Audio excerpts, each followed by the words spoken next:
Біреудің тез сөйлегенін көрсең, оның сырлы екенін біл.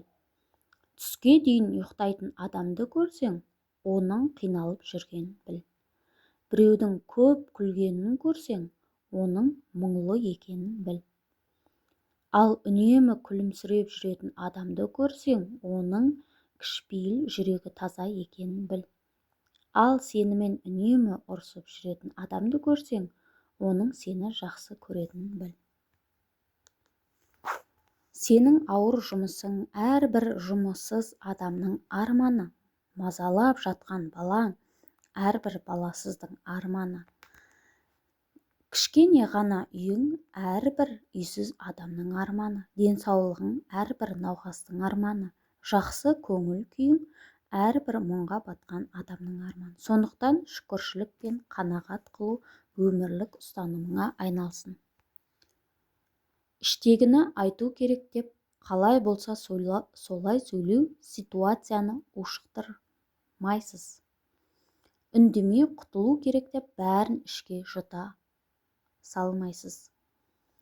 Үндемей қоя беріп те, адам бір күні жарылады. Сол үшін ең дұрыс шешім бір-біріңді, жүрегіңді жарламайтындай бәрін ашып сөйлесу. Сол деңгейге жеткен жұбайлар қарым-қатынасына, махаббатына ешбір проблемада адам сызат түсіре алмайды. Еңсеңді көтеріп, өзіңді қолға ал.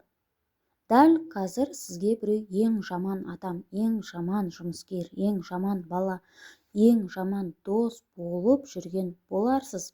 Біліңіз, сіз туралы кім не ойламасын, айтпасын, сіздің орныңыз Раббыңыз үшін ерекше.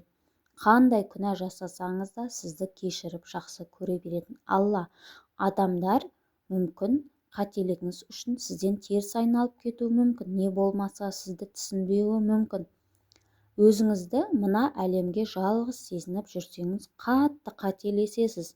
Аллах әрдайым сізбен бірге, ол көріп тұр. Тіпті жүрегіңіз ең түбіндегі айтып жеткізе алмайтын сырларыңызға дейін біледі. Күндеріңізді адамнан үзсеңіз де, Алладан үзбеңіз. Бәрін Алладан сұраңыз. Алладан сұрап қор болғанша, адамнан сұрап қор болғанша, Алладан сұрап тоқ болыңыз. Расында бізге ең жақын ол Раббымыз. Оны кеш түсініп жататын кездеріміз аз емес. Бірақ дәл қазір сондай халде болсаңыз, тез есіңізді жиып, Аллаға оралыңыз. Иманы әлсіреп, болды, енді қалыпқа келмейді деп қайғырып, өзіңді босқа алдамаңыз. Оның бәрі алдамшы сезім. Бұл мәңгі дүние емес. Дүниелік өмірге қатты берілмейік. Қайғырып, адамдардан қолдау күткенше, Алладан жәрдем сұрап дұға тілеңіз. Дұға сіздің халіңізді өзгертеді.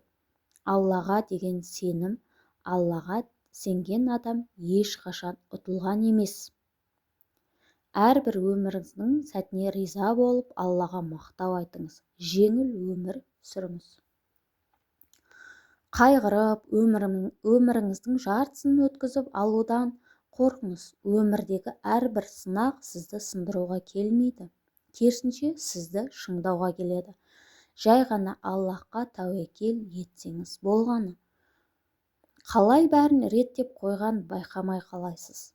Таңыңыз атқаннан дем алғаныңызға дейін шүкір етіп үйреніңіз. Неге? Дей бергенше, Аллахым бәрін өзің білушісің.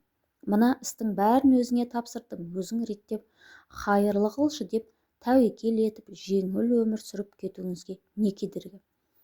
Осылай байқап көріңізші, негізі адам өзі таңдайды ғой.